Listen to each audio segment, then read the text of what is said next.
कि जो संघर्षों की धनी है, जिन्होंने सड़क से लेकर सदन तक लगातार जनहित के मुद्दों पर लाठी खाई है, जेल गई है, जनता की आवाज को बुलंद करने का काम किया है, ऐसी महबूब नेता आदरणीय प्रियंका गांधी जी आप सबके बीच में है। मैं गाजीपुर के ऐतिहासिक धरती पर आपका स्वागत, अभिनंदन, नमन और वंदन करता हूं और दिल की गहराइयों से आपका स्वागत करता हूं। मैं बोल रहा था कि ये सरकार जब से आई है तब से भ्रष्टाचार चरम सीमा पर है। बेरोजगारी इस प्रदेश की सबसे बड़ी समस्या है। लूट, हत्या, डकैती इस प्रदेश की पहचान बनी हुई है। आज उत्तर प्रदेश का नौजवान रोजगार के लिए सड़कों पर संघर्ष कर रहा है। आपको याद होगा जब टेट की परीक्षा हुई थी, 20 लाख से अधिक परीक्षार्थी उस टेट की परीक्षा में सम्मिलित होने गए थे। भूखे प्यासे रात भर रेलवे स्टेशन, बसों के स्टेशन, अन्य जगहों पर जाकर रात बिताई। उन्होंने सोचा कि कल सवेरा होगा, हम टेट की परीक्षा देंगे और दूसरे दिन जब हमारा रिजल्ट निकलेगा तो हम शिक्षक पात्रता सूची में हमारा नाम आएगा और हमें रोजगार मिलेगा। लेकिन इस सरकार ने उनके मंसूबों पर पानी फेरा, उनके साथ विश्वासघात किया और टेट की परीक्षा का पेपर आउट होता है और जो नौजवान परीक्षा में बैठा होता है उसे उस रोजगार से वंचित होना पड़ता है, उसे टेट की परीक्षा से वंचित होना पड़ता है। ऐसी ये सरकार है कि जिस सरकार में बिहार के विधायक का भाई खुद उसमें इन्वॉल्व होता है और यह सरकार बार बार कहती है जीरो टॉलरेंस की सरकार है। आपको याद होगा अयोध्या में श्री राम न्यास ट्रस्ट के द्वारा किस तरह लाखों की जमीन को खरीदकर करोड़ों रुपया में मंदिर के नाम से दिया गया। कितना बड़ा घोटाला उस मंदिर बनाने के नाम पर इस सरकार द्वारा संचालित ट्रस्ट द्वारा उन लोगों के साथ विश्वासघात करने का काम किया। उत्तर प्रदेश जहां लूट, हत्या, डकैती और बलात्कार का प्रदेश बना हुआ है, जहां महिलाएं सुरक्षित नहीं है, आम आदमी सुरक्षित नहीं है, दिन दहाड़े कब किसकी हत्या हो जाएगी इसका कोई ठिकाना नहीं है। साथियों, ये वीरों की धरती है। यहाँ का चीनी मिल जो बरसों से बंद है, जो कांग्रेस की जमाने में स्थापित हुआ और उस कांग्रेस की जमाने में स्थापित चीनी मिल, इस सरकार ने उस चीनी मिल का धुआं उड़ा दिया। वो चीनी मिल बंद है। किसानों का बकाया वैसे ही पड़ा हुआ है। जहां इस सरकार ने कहा था कि बंद चीनी मिलों को चलाएंगे, जहां इस सरकार ने कहा था कि 14 दिन में गन्ने का भुगतान देंगे, लेकिन इस सरकार ने किसानों के साथ कितना बड़ा विश्वासघात करने का काम किया। हम कहना चाहते हैं बुनकर सबसे बड़े पैमाने पर है और बुनकरों के साथ जिस तरह का घात और विश्वासघात इस सरकार ने किया है, ऐसे समय में आपको इनको सबक सिखाने की जरूरत है। मैं आपसे सिर्फ 2 सवाल करके अपनी बात को समाप्त करूंगा। यह उमड़ी हुई जनसैलाब है और यह जनसैलाब इस बात का द्योतक है कि कांग्रेस के प्रत्याशी चुनाव जीतने जा रहे हैं। और मैं आपसे यह विनती, आग्रह, निवेदन के साथ पूछना चाहता हूं, जरा मेरे सवाल का जवाब देंगे? आप उत्तर प्रदेश में लड़ने वालों के साथ हैं कि पीठ दिखाने वालों के साथ हैं? आवाज नहीं आ रही है। उत्तर प्रदेश में लड़ने वालों के साथ है कि पीठ दिखाने वालों के साथ है? तो जरा आप हाथ उठाकर बताइए, आपकी लड़ाई उत्तर प्रदेश में गरीब, मजदूर, कमजोर, बेरोजगार किसानों की लड़ाई कौन लड़ रहा है? कौन लड़ रहा है? आवाज नहीं आई, आवाज नहीं आई। जरा जोर से बोलिए, कौन लड़ रहा है? और चुनाव कौन लड़ रहा है? उत्तर प्रदेश में केवल चुनाव लड़ने ये सपा बसपा के लोग आए हैं, लेकिन जमीन पर आपके लिए लाठी खाने वाले, जेल जाने वाले, आपके साथ सुख दुख में कदम से कदम मिलाकर चलने वाले, महिलाओं की रक्षा करने वाले, किसानों के लिए लाठी खाने वाले, बेरोजगारों के साथ कदम से कदम मिलाकर चलने का नाम प्रियंका गांधी है। प्रियंका गांधी है। तो ये आपको तय करना है कि उत्तर प्रदेश की जनता, उत्तर प्रदेश की माताएं, उत्तर प्रदेश की बहनें किसके साथ जाएंगी? किसके साथ जाएंगे? किसके साथ जाएंगे? तो निश्चित तौर से आपको आने वाले 7 तारीख को हाथ के पंजे चुनाव चिन्ह पर बटन दबाकर कांग्रेस के उम्मीदवारों को भारी मतों से जिताना है। बहुत बहुत धन्यवाद। जय हिंद, जय भारत। हाथ का पंजा जिंदाबाद। अब मैं इस क्षेत्र के विधायक के प्रत्याशी भाई सुनील राम जी से मैं निवेदन करना चाहूंगा कि इस उमड़ी हुई जनसभा के सामने अपने वाणी से सबूत करें। आज इस शहीदी धरती को मैं प्रणाम करता हूं। यह परमवीर चक्र विजेता रामरुद्र पांडे की धरती है। यह धरती परमवीर चक्र विजेता वीर अब्दुल हमीद की धरती है। इसलिए इस बहरियाबाद, इस सादियाबाद और जखनिया विधानसभा के लोग बहादुर हैं। उनको मैं प्रणाम करता हूं, इस माटी को प्रणाम करता हूं कि आओ झुककर सलाम करें उन्हें जिनके हिस्से में मुकाम आता है। बड़े खुशनसीब है इस जखनिया और गाजीपुर के लोग जिनका लहू भी इस देश के काम आता है, जिनका लहू भी इस देश के काम आता है। मैं स्वागत और अभिनंदन करता हूं अपने बहना का कि जिन्होंने हाथ रस में अगर किसी दलित बिटिया का अगर आंसू पोंछने का काम किया, उसकी लड़ाई को लड़ने का काम किया, तो बहन प्रियंका गांधी जी ने किया। मैं स्वागत करता हूं बहन प्रियंका गांधी का। अगर इलाहाबाद में किसी पासवान और दलित के ऊपर जो अत्याचार और जो नरसंहार हुआ था, अगर उसकी कोई लड़ाई दलित समाज की, तो बहन प्रियंका गांधी ने लड़ा। मैं इनका अभिनंदन और वंदन करता हुई जखनिया के विधानसभा की सरजमी पर हमारे संघर्षशील अध्यक्ष आदरणीय अजय कुमार लल्लू जी का भी मैं प्रणाम करता हूं। मैं बाजीराव खाड़े साहब का भी प्रणाम करता हूं जिन्होंने लगातार मेहनत किया।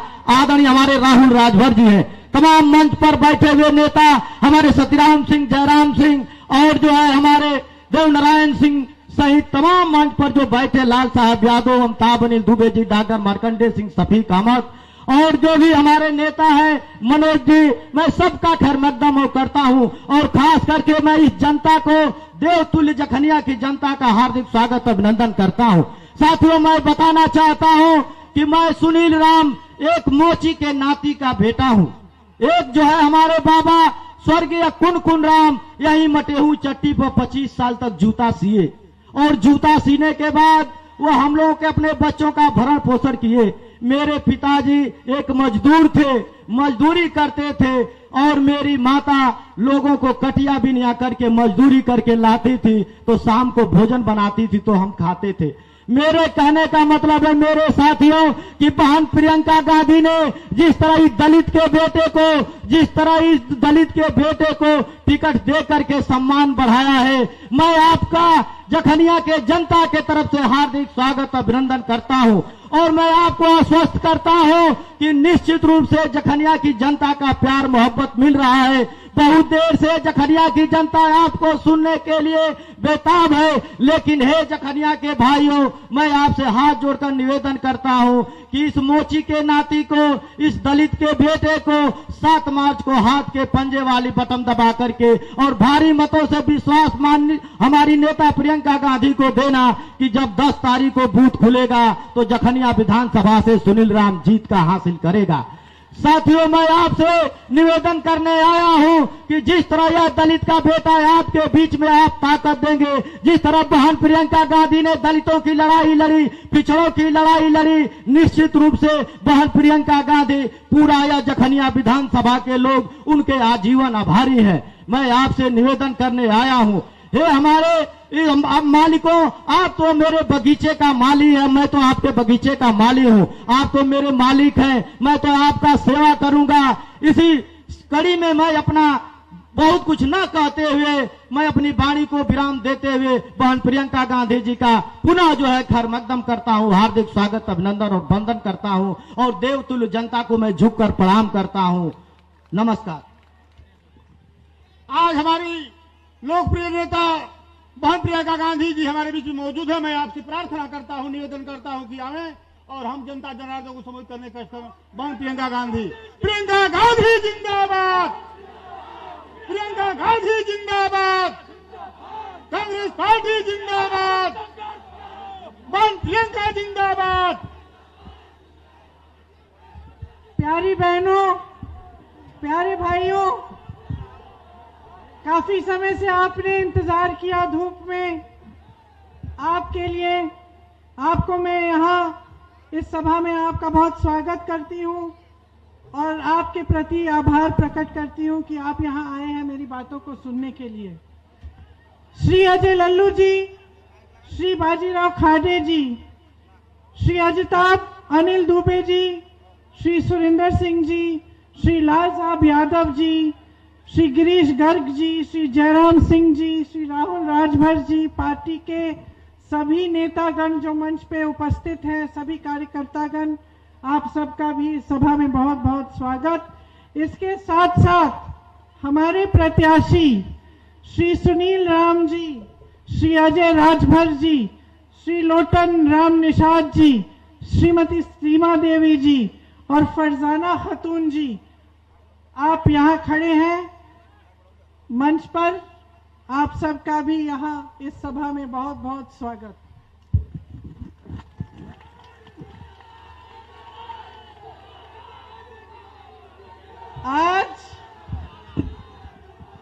आज चुनाव प्रचार का आखिरी दिन है।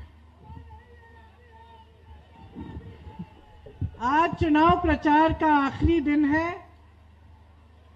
ये मेरी आखिरी सभा है जिसमें मैं आप सबसे कुछ बातें कर सकती हूँ, उत्तर प्रदेश की जनता को संबोधित कर रही हूँ। इसके बाद आप लोग पोलिंग में जाएंगे, चुनाव में आप अपना निर्णय लेंगे और एक नई सरकार आपके प्रदेश में बनेगी। 3 साल पहले मेरी पार्टी ने मुझे उत्तर प्रदेश का प्रभारी बनाया। उस समय कुछ बड़े नेता मेरी पार्टी में ही, जो आज तकरीबन सारे के सारे पार्टी छोड़ गए हैं, वो मेरे पास आए अलग अलग से।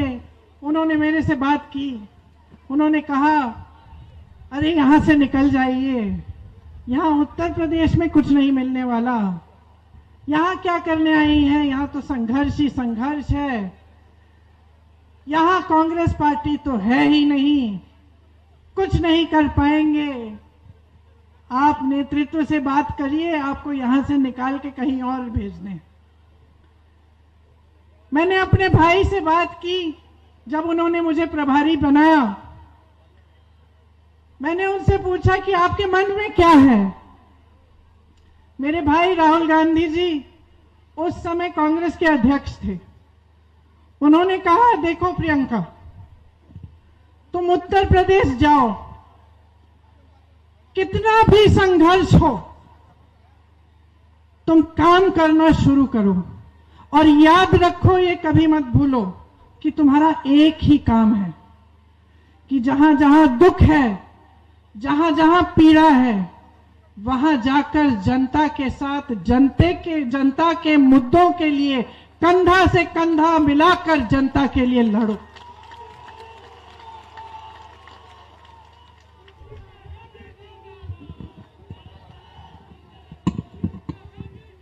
मैं आपके बीच आई। सोनभद्र में 13 आदिवासियों का नरसंहार किया गया था। मैं वहां गई, एक लड़का रामराज गोंड था वहां। वो सब आदिवासियों के परिवार के सदस्यों को मेरे पास लाया। मुझे पता चला कि जिस तरह से नरसंहार हुआ है, पुलिस प्रशासन ने भूमाफिया की मदद कर दी, लेकिन आदिवासियों को बचाने के लिए कोई नहीं आया।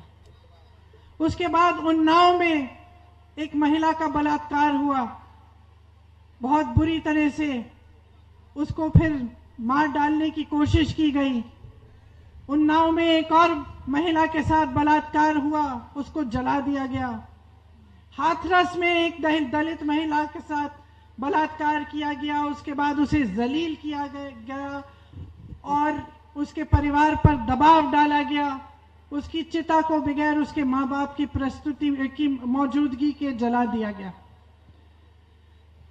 आगे लखीमपुर खेरी में 6 किसानों को एक मंत्री के पुत्र ने अपनी जीप के नीचे कुचल डाला। फिर से पुलिस और प्रशासन ने मदद नहीं की। मैं ललितपुर गई, ललितपुर में उस किसान के घर गई जो खाद की लाइन में खड़े खड़े जिसकी मृत्यु हो गई थी। बारिश आई थी बहुत समय बाद, उसने सोचा अच्छी उपज हो जाएगी, खाद वितरण केंद्र में चला जाता हूं, खाद मिल जाएगी। 2 लाख का 2-3 लाख का कर्ज था, उपज हो जाएगी, उसको बेचकर मैं कर्ज चुका दूंगा। लाइन में खड़े खड़े 2 दिन बीत गए। घर आने से डर लग रहा था कि मैं लाइन छोड़ दूंगा तो मुझे खाद नहीं मिलेगी। खड़े रहे, पानी नहीं पिया, खाना नहीं खाया, खड़े खड़े मृत्यु हो गई। मैं उनके घर गई, उनकी बेटी सविता ने मुझे यूं पकड़ के मुझसे पूछा कि दीदी ये मेरे पिता के साथ क्यों हुआ, हमने क्या गलती की थी कि हमारे साथ ये क्या हुआ। जब लखीमपुर खेरी गई तो एक किसान की विधवा ने मुझे कहा कि दीदी हम क्या करेंगे, हमारे लिए कौन लड़ेगा, हमारी मदद अब कौन करेगा, कमाने वाला तो चले गया, पुलिस और प्रशासन हमें घेर रखी है, हम पर दबाव डाल रही है। रमन कश्यप वहां एक पत्रकार था, उसकी भी हत्या हुई थी। उसके भाई, उसके पिताजी ने मुझसे कहा कि उनको पोस्टमार्टम की रिपोर्ट तक नहीं मिली ढंग की, कुछ दिख ही नहीं रहा था कि क्या लिखा है क्या नहीं लिखा है। उन पर भी प्रशासन दबाव डाल रहा था। आस्ते आस्ते ऐसे हादसे होते गए। अरुण वाल्मीकि के साथ आगरा में उसके परिवार के साथ 18 सदस्यों को पकड़ के पुलिस हिरासत में ले गई, उस पे झूठा चोरी का इल्जाम लगा के उनको इस बेरहमी से पीटा कि मैं आपको बता नहीं सकती। उसके ससुर जी के नाखून निकाल दिए, उसके भाई के हाथों के ऊपर कुर्सी रख के उनको दबाया, उसकी हर हड्डी तोड़कर उसको मार डाला गया। मैं ये हादसे देखती रही, आपके पास बार बार आती रही। जहां जहां अन्याय दिखता था मेरी पार्टी ने आवाज उठाई, हमने आंदोलन किया, कुछ कार्रवाई करवाई। मैं इस तरह से आपकी हमसफर बन गई, आपका संघर्ष मेरा संघर्ष बन गया और मैं समझने लगी कि उत्तर प्रदेश में बहुत गलत हो रहा है, बहुत गड़बड़ है, यहाँ की राजनीति कहीं भटक गई है। ये क्यों हो रहा है, ये सवाल मेरे मन में बार बार उठता था कि ये कैसे हो गया कि ये प्रदेश जो सबसे बड़ा प्रदेश है इस देश में, जिसमें सबसे ज्यादा नौजवान हैं, सबसे ज्यादा ऊर्जा है, सबसे ज्यादा हुनर है, सबसे उपजाऊ जमीन है, आज खाई में है। कैसे हो गया? बार बार मैं ये सवाल पूछती रही अपने आप से। फिर मैंने देखा कि यहाँ के नेता क्या कह रहे हैं। यहाँ के राजनीतिक दल, बहुजन समाज पार्टी, समाजवादी पार्टी, भाजपा, जनता के सामने क्या क्या मुद्दे उठा रही है। ये देखा कि बसपा सिर्फ जाति की बात कर रही है, समाजवादी पार्टी एक जाति और धर्म की बात कर रही है, भाजपा धर्म और राष्ट्रवाद की बात कर रही है। यहां समस्याएं बढ़ती चली जा रही हैं।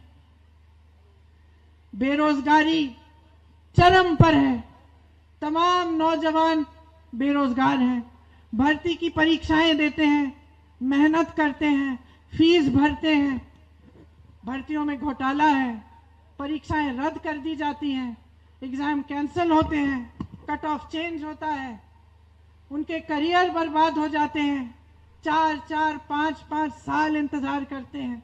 मैं किसी गांव में जाती हूँ, किसी शहर में जाती हूँ, नौजवान मेरी बांह पकड़ लेते हैं, कहते हैं दीदी मदद करो, हमारी तो उम्र ही निकल गई, हम नियुक्ति के इंतजार में हम ठहरे रहे 5 साल निकल गए, नियुक्ति नहीं हुई।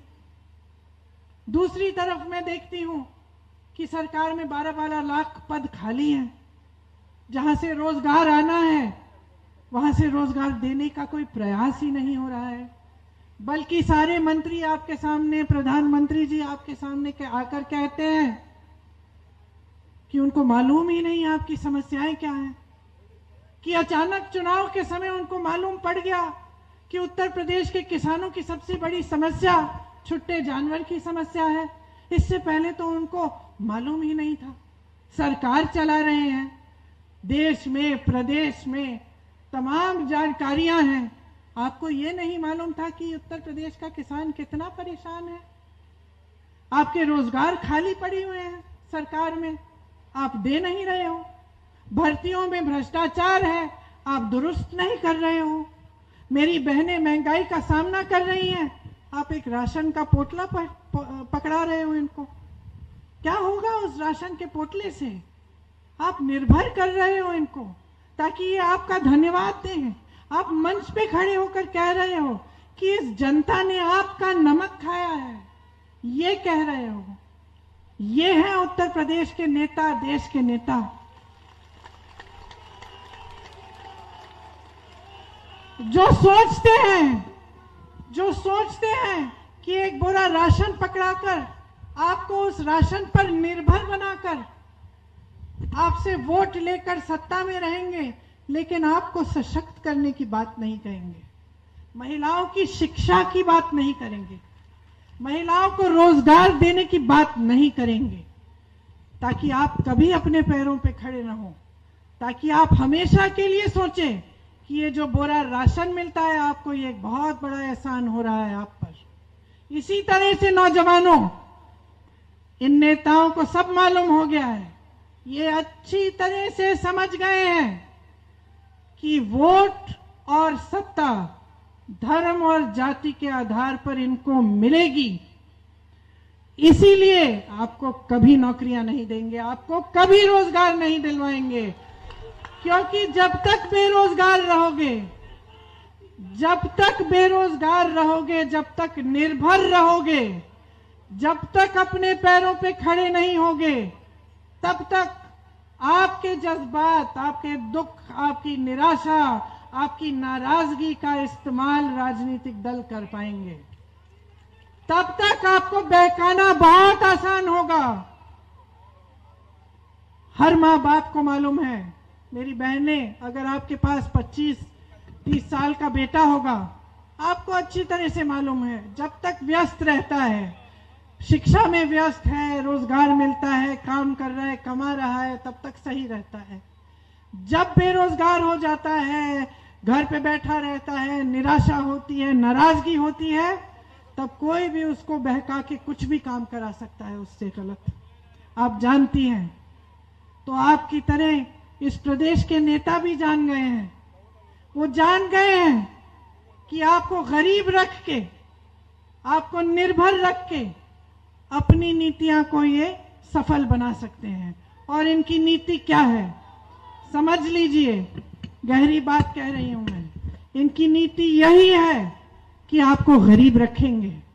आप अगर सारी इनकी नीतियां देखें, छोटे दुकानदारों और व्यापारियों को देखिए, जीएसटी लाए, नोटबंदी लाए, आपको कहा राष्ट्रवाद के लिए लाइन में खड़े हो जाइए। आपने अपने राष्ट्र के प्रति आपने सोचा आप कर्तव्य निभा रहे हैं, आप लाइन में खड़े हो गए, आपके कारोबार खत्म हो गए। कोई काला धन नहीं आया इस देश में, काला धन नहीं आया, बड़े बड़े उद्योगपतियों को कुछ नहीं हुआ, उनके कारोबार चल रहे हैं। छोटा दुकानदार, छोटा व्यापारी पिस गया। उसके बाद क्या हुआ? अचानक लॉकडाउन कर दिया। अचानक लॉकडाउन हुआ, बड़ा उद्योगपति, वो तो अभी भी फूल फल रहा है, लेकिन लॉकडाउन से जो छोटे दुकानदारों को, छोटे उद्योगपतियों को जो नुकसान हुआ, उससे वो निकल नहीं पा रहे हैं, कमा नहीं पा रहे हैं। इसी तरह से किसानों को लीजिए, तो इनकी नीति क्या थी? नोटबंदी, ये सब, लॉकडाउन, जीएसटी, बड़े बड़े उद्योगपति का फायदा हुआ, छोटे उद्योगपति पिस गए। अब किसानों को लीजिए, किसान मेहनत करता है, मजदूरी करता है, उसके लिए कुछ नहीं किया, उपज का दाम नहीं मिल रहा है। आज आपको यहाँ 1100-1200 रुपए मिलते हैं धान और गेहूं के। छत्तीसगढ़ में कांग्रेस की सरकार 2500 दे रही है इसी गेहूं और धान के लिए। आपको गन्ने के लिए 350 रुपए अभी बढ़ाए इन्होंने चुनाव के समय। कांग्रेस की सरकार 400 रुपए देगी। जितनी भी नीतियां किसानों के लिए ये लाए, किसान खड़ा नहीं हो पाया। किसान की मेहनत, किसान का खून पसीना और फायदा उठाए बड़ा उद्योगपति। उनके जो काले कानून थे वो क्या थे? यही तो थे कि कल को कोई उद्योगपति आपकी जमीन का कब्जा करे, आप डीएम तक नहीं जा सकते उसके फैसले के लिए। कोई छोटा मोटा अधिकारी फैसला करेगा, जिसे वो बड़ा उद्योगपति कभी भी कितनी भी घूस दे के कर लेगा अपना फैसला। आपको तो ये अधिकार भी नहीं दिया कि अपनी जमीन के लिए लड़ने के लिए आप कचहरी जा पाए। ये थे वो कानून जिसके लिए 700 किसान शहीद हुए, और इस सरकार ने कोई हमदर्दी नहीं दिखाई। बाहर निकले तक नहीं प्रधानमंत्री उनसे बात करने के लिए। वही प्रधानमंत्री जो पूरी दुनिया घुमाए, वही राष्ट्रवादी प्रधानमंत्री जो कहते हैं कि दुनिया भर में देश का झंडा ऊंचा करेंगे, तो अपने देश के किसानों का क्या होगा? अपने देश के किसानों के लिए कौन बोलेगा? क्या वो राष्ट्रवाद नहीं है? कैसा राष्ट्रवाद है ये? कैसा राष्ट्रवाद है कि आप दुनिया घूमे 16,000 करोड़ के 2 हवाई जहाजों में, लेकिन जो गन्ने का बकाया है 14,000 करोड़ का, आपने वो नहीं दिया किसानों को। कैसा राष्ट्रवाद है ये? कैसा राष्ट्रवाद है कि किसानों को आपके मंत्री के पुत्र ने कुचल डाला, और आप उसी मंत्री को अपने मंच पर खड़ा करते हैं आपके साथ, उससे इस्तीफा नहीं मांगा, उसके बेटे को जमानत दिलवा दी, उसको रिहा करवा दिया। कैसा राष्ट्रवाद है ये? कैसा राष्ट्रवाद है कि इस देश की आधी आबादी, इस देश की सारी महिलाएं एक तरफ, और आपने सिर्फ इनके लिए 2 चीजें की। एक खाली गैस सिलेंडर पकड़ा दिया और एक बोरा राशन पकड़ा दिया। लेकिन इनको शिक्षित करने के लिए, इनको रोजगार दिलवाने के लिए, इनको अपने पैरों पे खड़ा होने के लिए आपने कोई स्कीम नहीं बनाई।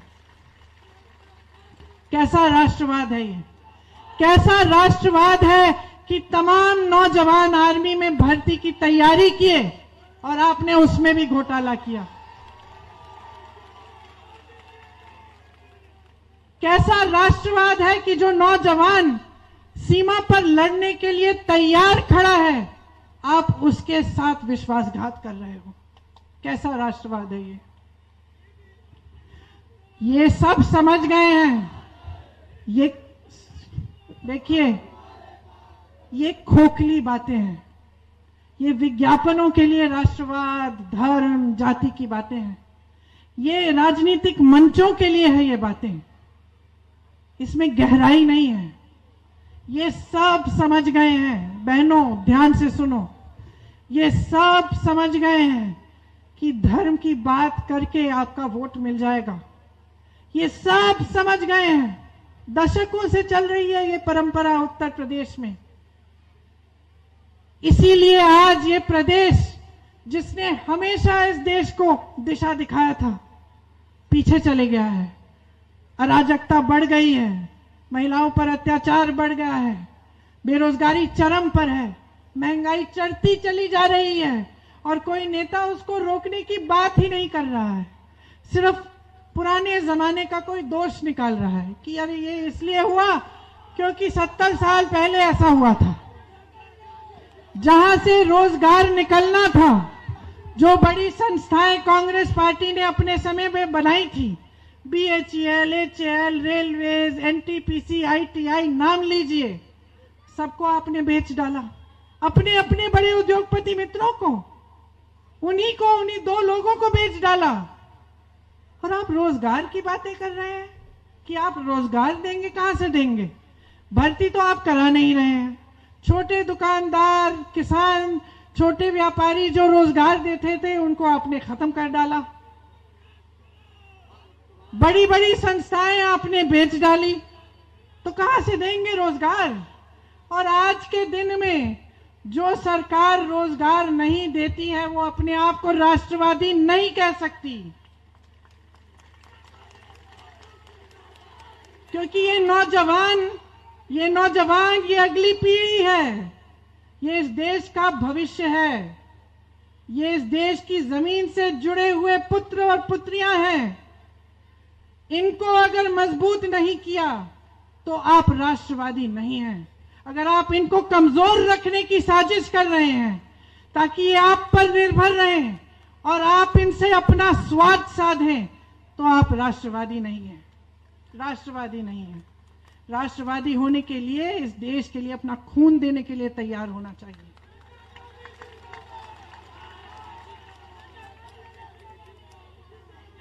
और राष्ट्रवादी होने के लिए जिन शहीदों ने अपना खून दिया इस देश के लिए, उनको गाली देने की हिम्मत नहीं होनी चाहिए अगर कोई कहता है कि वो राष्ट्रवाद है।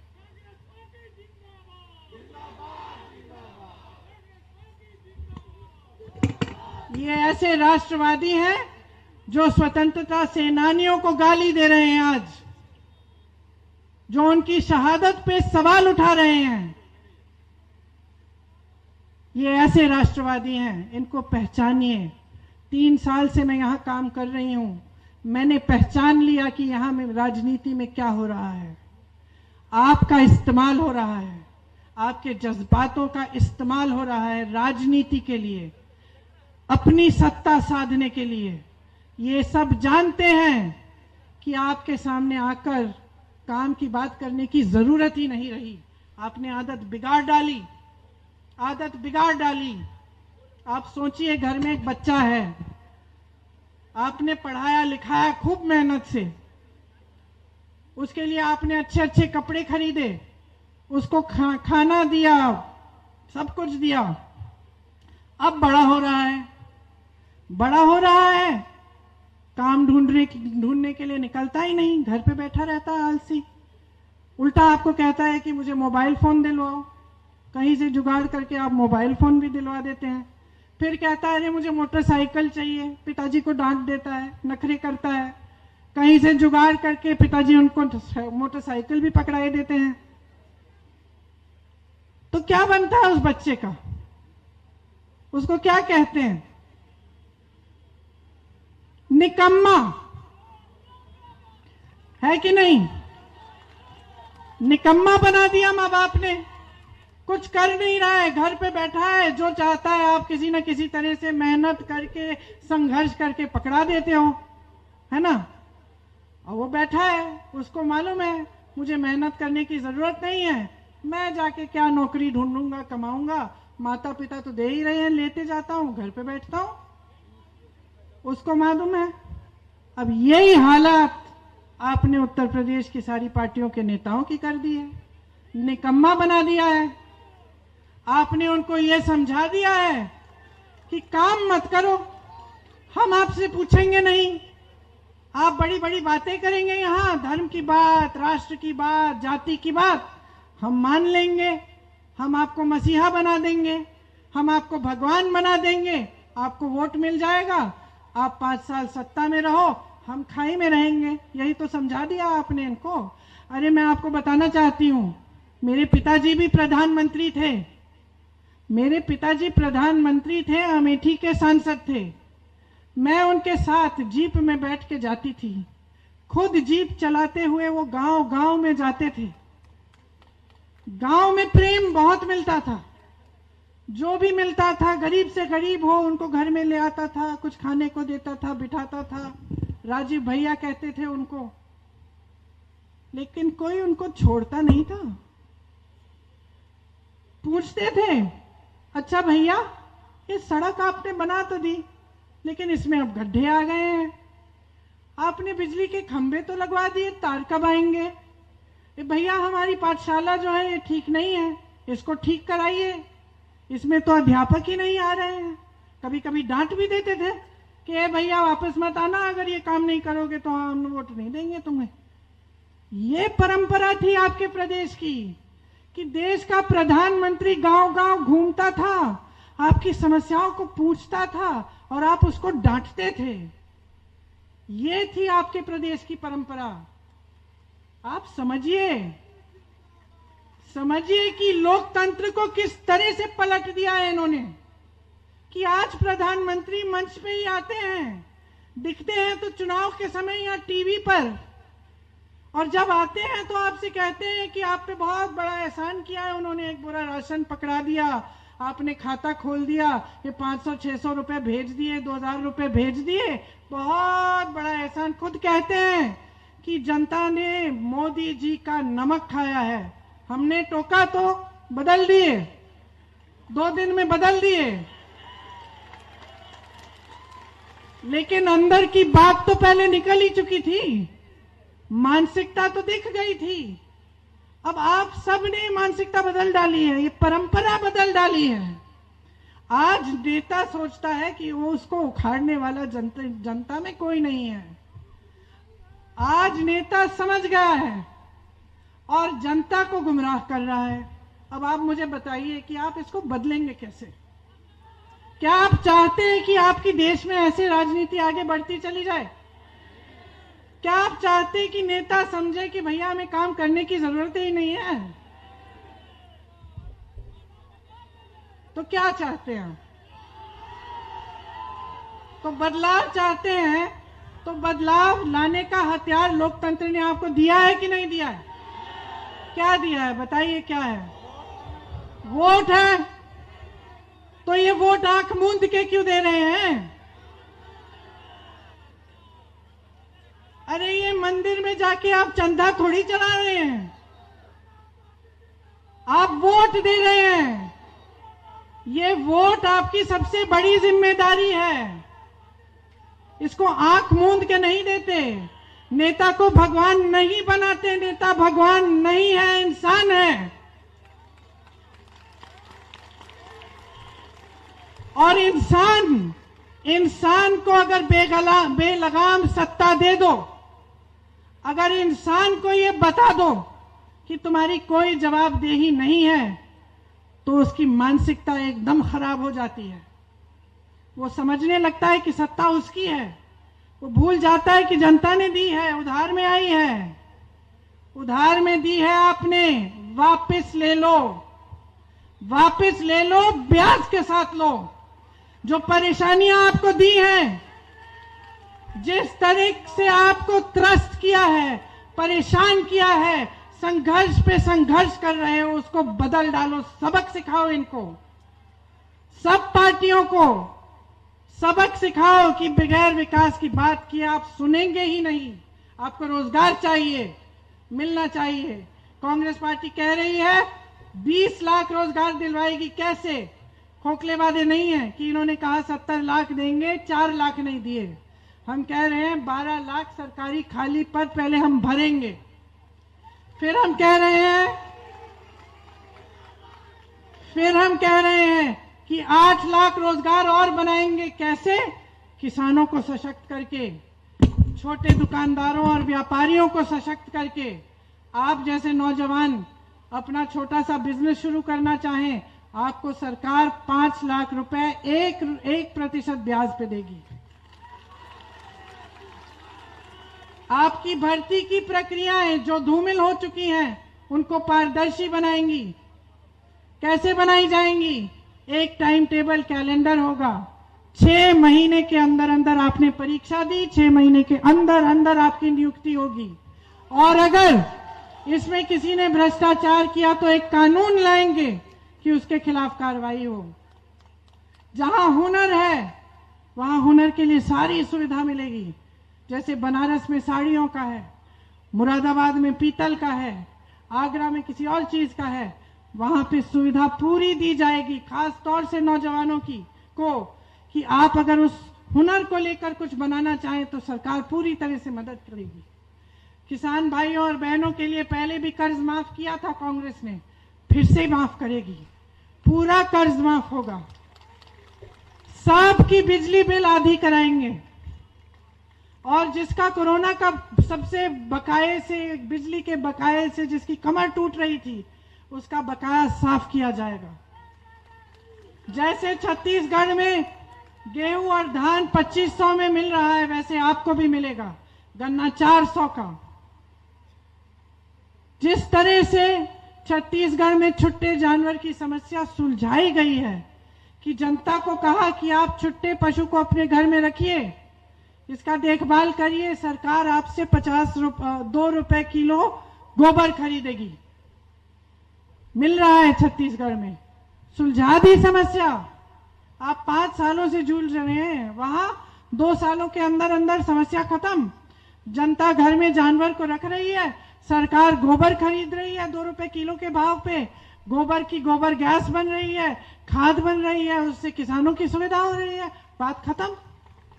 यही हम उत्तर प्रदेश में लागू करेंगे। उसी तरह से बहनें, आपको 1 गैस सिलेंडर मुफ्त मिलता है, 3 ले लीजिए, हम देंगे। मोबाइल फोन मुफ्त देंगे छात्राओं को, स्कूटी मुफ्त देंगे छात्राओं को, लेकिन सबसे जरूरी काम ये करेंगे, आपको सशक्त करेंगे। आपके लिए सरकारी रोजगार, 8 लाख रोजगार सिर्फ महिलाओं के लिए होंगे। पुलिस में 4 में से 1 भर्ती महिलाओं की होगी। आपके लिए सारी बस की यात्राएं मुफ्त होंगी, जहां भी जाएं आप, यहां से सरकारी बस की यात्राएं सब मुफ्त होंगी। और मैं भूल गई बताना नौजवानों, जो भर्ती की परीक्षाएं हैं वो सारी मुफ्त होंगी, कोई फीस नहीं होगी उसके लिए।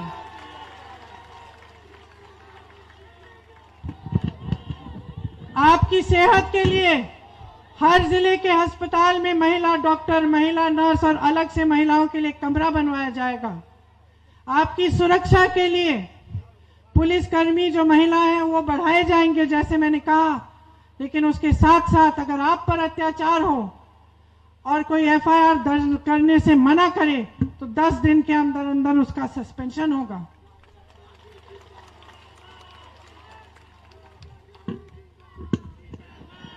इस तरह से कांग्रेस पार्टी तमाम ऐसी योजनाएं बनाना चाह रही है और बनाए हैं दूसरे प्रदेशों में, जिससे आप सशक्त हो। जिन मुश्किलों का सामना कर रहे हैं उनमें से आप बाहर निकलकर अपनी रोजी रोटी कमा पाए, उससे ज्यादा कमा पाए, अपने परिवारों की परवरिश कर पाए, अपने पैरों पे खड़े हो पाए। ऐसी नीतियां होनी चाहिए सरकार की। जब नियत सही होती है तो बहुत काम हो सकता है बहनों और भाइयों। तो अब निर्णय आपको लेना है। 2 दिन में चुनाव है, निर्णय आपको लेना है कि आप उत्तर प्रदेश की राजनीति बदलना चाहते हैं कि नहीं।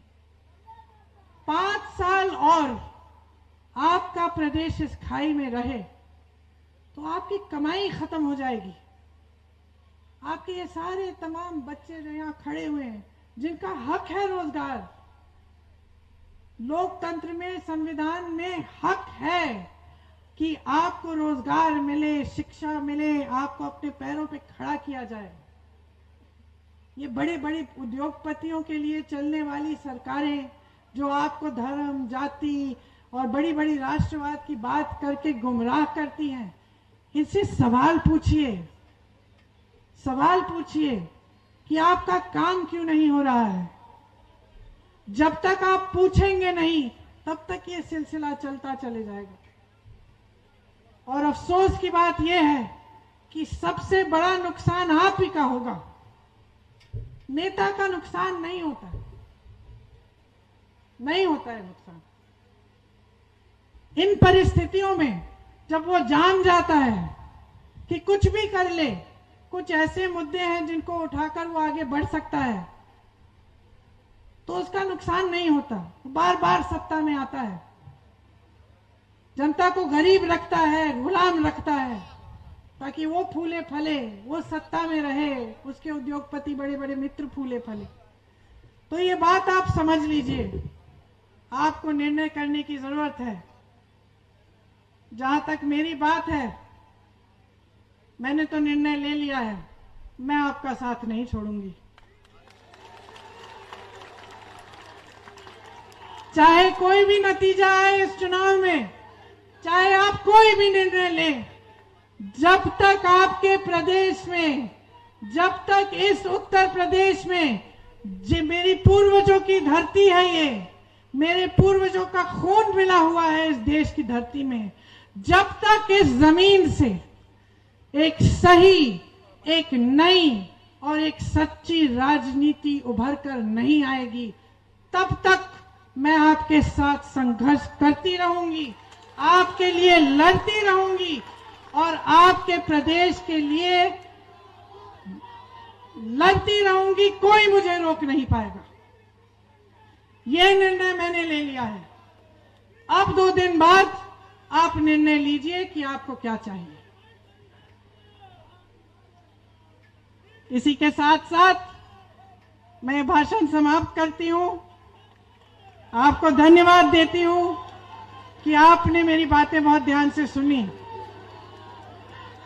मेरी आशा और उम्मीद है कि हमारे तमाम प्रत्याशियों को, श्री सुनील राम जी को, श्री अजय राजभर जी को, श्री लोटन राम निषाद जी को, श्रीमती सीमा देवी जी को, श्रीमती फरजाना खतून जी को आप भारी से भारी बहुमत से जिताकर अपने प्रदेश में एक नई राजनीति की शुरुआत करेंगे। अच्छा, ज्ञान प्रकाश जी का नाम बोलना भूल गए, ज्ञान प्रकाश जी भी है। आप सबको बहुत बहुत धन्यवाद। जय हिंद।